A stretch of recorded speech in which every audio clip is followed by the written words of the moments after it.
Helldivers 2 is still a smash hit. Warner Brothers is trying to expand into more live service games, and we lose one of the great legends. All this and more on Game Rivals.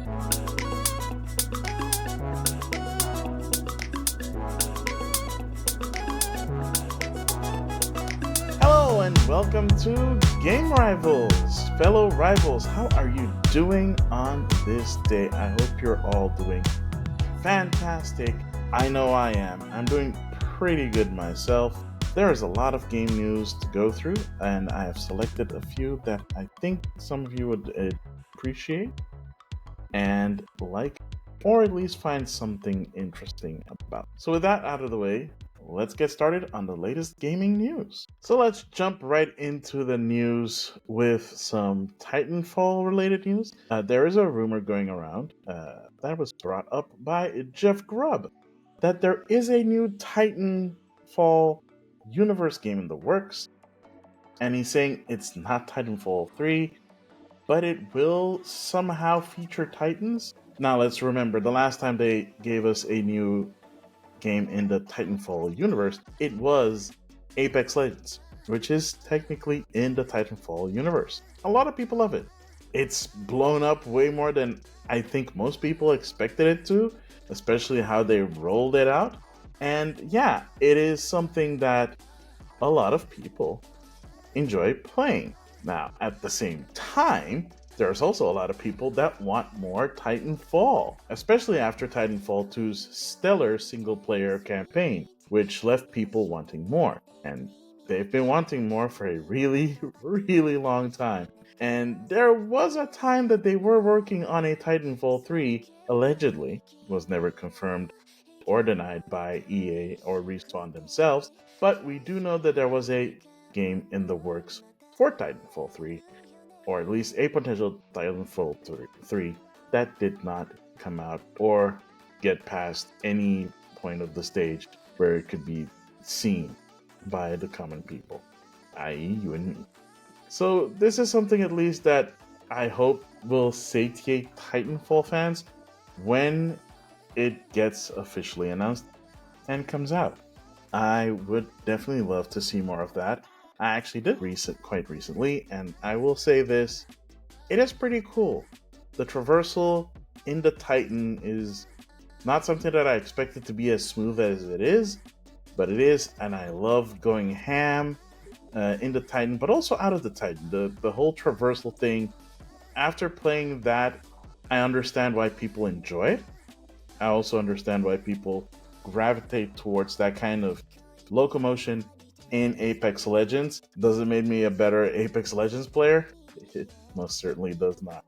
But it makes me appreciate it a lot more than I did before. And it's not like I didn't appreciate it, but you know, when you understand something a bit better, you appreciate it more. That's where that is. So at least look forward, I would say cautiously, to whatever Respawn is working on in that front. Let's not forget they're also still working on the third installment of the Jedi series, which is supposed to come out in the next couple of years after Jedi Survive did pretty well, despite having a mixed release when it comes to the release quality of Jedi Survivor when it came out, especially on the PC. So let's see how that goes. The next thing that I want to talk about, as we're going to the next segment, is that Warner Brothers has been ruminating about the volatility of AAA games. Okay, maybe not AAA in quotes, but yeah, calling AAA volatile is, yeah, I mean, what did you expect? It's AAA. Not everything is gonna score big just because it has a big budget.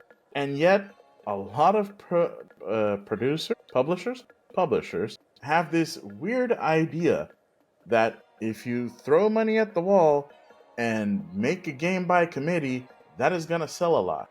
Look, if it ain't good, it ain't good. No matter how many committees you throw at it, because it wasn't made with fun in mind. It was made with making money in mind. Hence, Suicide Squad killed the Justice League. That is mostly that is what that is. Because if you look at something like Helldivers, which is also a live service game, it is thriving because the devs thought of having something fun to play first. That is it. Make it fun, make it good. Granted, they also needed maybe a little bit more beta testing before they went officially live. But hey, despite all that, despite the efforts that people have to put into getting into the game early on when the game first launched, people still eagerly queued up to play and save democracy, or at least spread democracy through sheer violence. Yeah, that I'm pretty sure that's not how democracy works, but hey, they're spreading it and they're doing it for freedom. Oh man, seeing the content that people are putting out about Helldivers 2 is so amazing. I wish I could join you guys in spreading democracy through the entire galaxy, but alas, I have yet to own a PlayStation 5. Maybe someday I'll own a PlayStation 5 or a PC that can actually run games. Either way, it's nice to see that people are enjoying an actual good live service game, which I don't think a lot of people expected from Helldivers 2, especially since the original Helldivers was nothing like this at all. It was this top-down RTS kind of game, and now it's a third live service game where you spread democracy to a bunch of aliens, whether they want it or not. And they have actually hit a new milestone in the game, actually, and that is that they have unlocked mechs. So look forward to seeing them spread democracy some more in Helldivers 2 with mechs. That's something. Moving on from that, let's talk a little bit about Spider-Man, shall we? Have you played Spider-Man 2? I have yet to play Spider-Man 2. It is on my list, of course. But for now, they are working very hard in getting ready to put out the new game plus, or if you're listening to this, it might actually be out already. There is one problem though. They did put out a recent update which gives you access to the dev tools and the dev mode of the game, which they have said, Insomniac has already put out a statement that please do not use this dev mode on your save file, on your game, because it might corrupt it to a point where you lose everything. Your trophy progress, your save file progress, everything. So please do not use the dev mode, and there's going to be a patch out soon enough to patch that out. And while people have access to the dev mode, you can surely know that they are going to use that to dig into the game and see what is possibly in store for any future stuff that might be in the code. And sure enough, people have been doing that. And apparently some DLC has leaked through this way, or at least news of DLC has leaked through this way. I haven't looked it up yet because I don't want to spoil it for myself or others. If you are curious, there are articles out there on IGN and GameSpot that go into a little bit more detail of these leaks. Enter at your own discretion and read at your own discretion. Moving on from that, it seems that IGN had an interview with Peter Moore, you know, the former Xbox guy, former EA guy, former Sega guy. If you're really that old, you know that he used to work for Sega back in the day, before Sega decided to bow out of the console game and move to third party. So Peter Moore had an interview with IGN where he discussed a bunch of stuff, including Microsoft's recent move to basically go third party without, giving up the console part. And he says that they're most likely looking towards the console future for Xbox internally, and whether or not Xbox still sees a future in making their own consoles, which is an interesting point to bring up. I won't say that the guy doesn't know what he's talking about, because he was the exec leading the Xbox division throughout the Xbox 360 days. I mean, he's also the guy that got a tattoo of Halo on his arm and a tattoo of the GTA 4 logo on his arm just to show off that GTA 4 was coming to Xbox 360. So yeah, I'm pretty sure he knows what he's talking about. It's just that he hasn't been there in a while, and I'm pretty sure that his expertise are next to none. But if they are talking about their future in consoles at this point, then why put out more, or at least why talk about putting out new hardware? If they're looking at potentially bowing out of the console race, why even do that? Why put out new hardware? Maybe they're still putting out new hardware, but they're also at the same time talking about what Xbox may look like in the future, which is totally fair. It is a possibility that they're talking about a console free Xbox future where everything is cloud based. I really hope that's not the case because it is not something that I would look forward to. I don't think a lot of people would look forward to that at all, especially if you live in a country where the internet is not that great. Even if the service is way better because, Microsoft has the Azure cloud ecosystem that they have and basically rent out to other companies. Apparently, it's pretty good. Apparently, it works fairly well. But if anybody that's played Xbox Cloud Gaming knows, for the most part, it'll work smooth if you have a good internet connection. But as soon as your internet is less than okay, it tends to falter and also desync. So, yeah, we're not there yet. So I think we should be okay. We don't have to worry just yet about Microsoft going completely consoleless and going full cloud. We're not at that point yet, but at least we know that they are most likely discussing stuff like that. They might just say, okay, we will go cloud, but we'll also still supplement with people that want a console where they just have it render on the spot. It makes sense for especially markets that don't have great internet and might not ever get great internet because people keep thinking that just because other countries are getting great internet, that means that the rest of the world will follow suit. That doesn't necessarily have to be the case. Some places are pretty remote and they do have internet. It's just maybe not as fast or as accessible to most people. So in that regard, I'm pretty sure they're looking at that as well. At least I hope so. At least I think so. I don't know. I'm not a part of Xbox. I don't know what goes on in Phil's head or any of the executives at Xbox or Microsoft for that matter. But it is something to think about, at least if you're hoping that they're not doing anything weird. Moving on from that, going to a little bit of a Nintendo news. The Princess Peach Showtime game has a demo out on Switch that you can download from the eShop.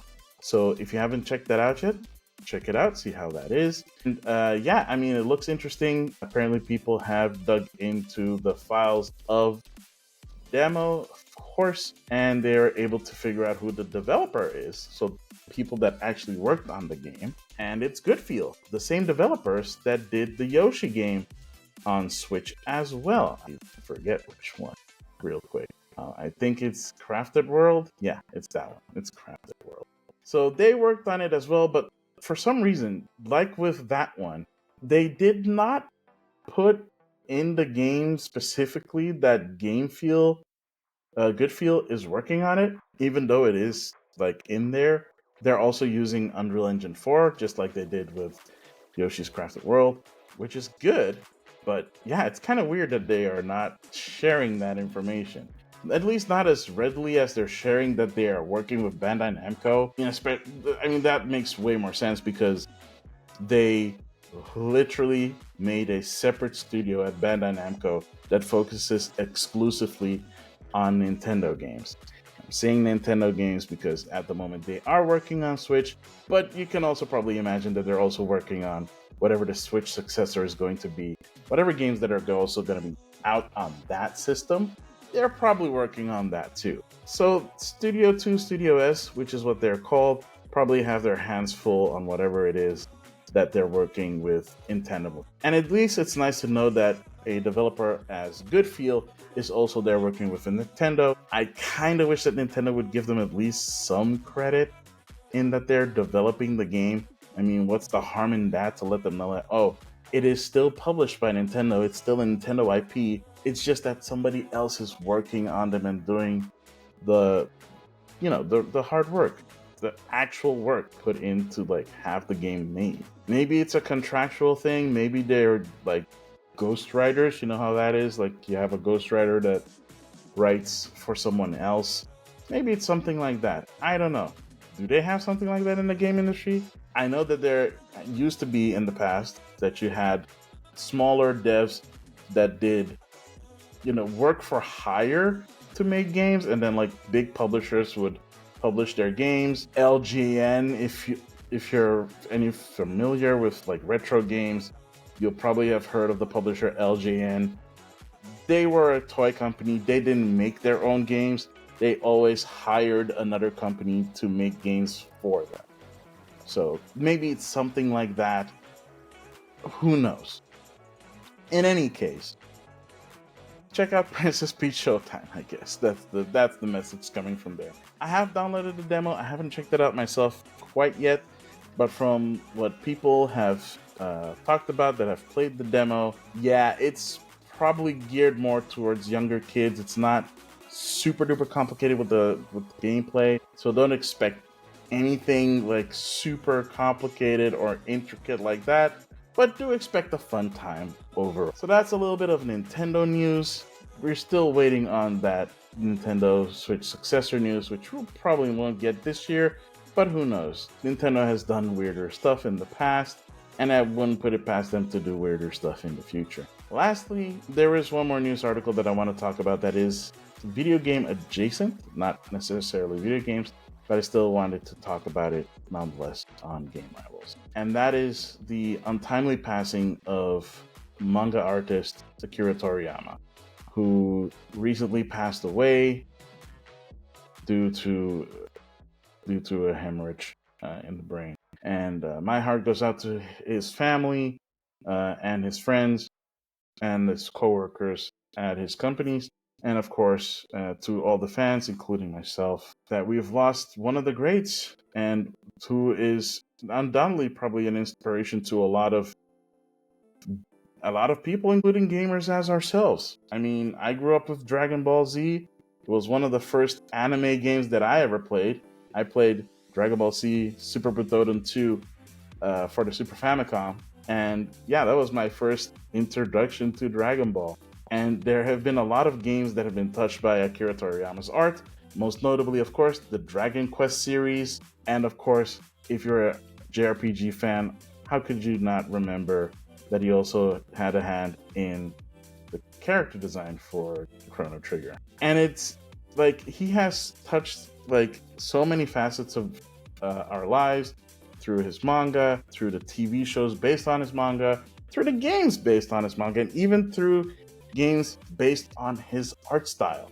And now we're not gonna see that anymore, at least not from him directly. His companies are still there, and I'm pretty sure that they're still gonna be working on stuff even after his passing. There's a new Dragon Ball game series coming out called Dragon Ball Daimo. And of course, there is a new Dragon Ball fighting game coming out, Dragon Ball Sparking Zero, which is a return to the Dragon Ball Butoden games. And yeah, it is sad to see that he won't be able to see any of that come to fruition. And of course, there was another game that is being worked that's actually coming out relatively soon, based on one of his old-ish work, called Sandland, which is based off a manga that he wrote back in 2000, which was a short stint of manga that he wrote about. It's a very short manga, and that had an anime adaptation, and it was also it is also getting a video game adaptation coming out April this year, coming out worldwide on the 26th, and a day before, Japan only on the 25th. And it's kind of sad to see that he also won't see that coming to fruition as well. I'm sure that whatever involvement he had in all these projects, he was still a hardworking mangaka, as mangaka tend to do, as mangaka tend to be. They're very hardworking, especially when they're passionate about their craft and their IP and their projects. So to Mr. Toriyama, thank you so much for everything that you've done for us, for all the art that you've shown us, the wacky things that your characters come up to, and touched our hearts in many different ways and inspired us in many different ways. And you will be sorely missed. So thank you.